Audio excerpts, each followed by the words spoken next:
আমার বাবার বাড়ি আর শ্বশুর বাড়ি দুই বাড়িতেই আমরা বাটা খেতে খুব ভালোবাসি। আর ফেসবুকে প্রথম এই বাটাটা আমি একটা দিদিকে দেখেছিলাম করতে, দেখে আমার এত লোভ লেগেছিল, তাই লোভ সামলাতে না পেরে ভাবলাম আমিও করি, আর করে তোমাদের সবার সঙ্গে শেয়ার করি। ঝিঙে পোড়া বাটা, প্রথমে ঝিঙেগুলো ছুলে নিয়েছি, তারপর দেখলে এর ঝিঙের পেটটা যেটা ছিল সেটা ছুরি দিয়ে কেটে নিয়ে বেশ কয়েকটা রসুনের কোয়া ওর ভেতরে ভরে দিয়েছি।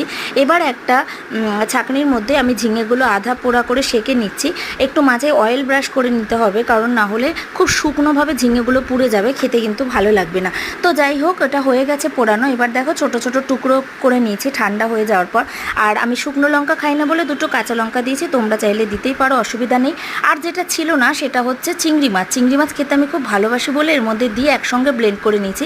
তারপর কড়াইতে কালো জিরে একটু হাতে ডোলে ক্রাশ করে নিয়ে ওর মধ্যে পেঁয়াজটা দিয়ে, পেঁয়াজটা যেই লাল লাল ভাজা হয়ে গেছে, এবার যে বাটাটা আছে সেটা দাও, পরিমাণ মতো নুন মিষ্টি দিয়ে ব্যাস গরম ভাতের সঙ্গে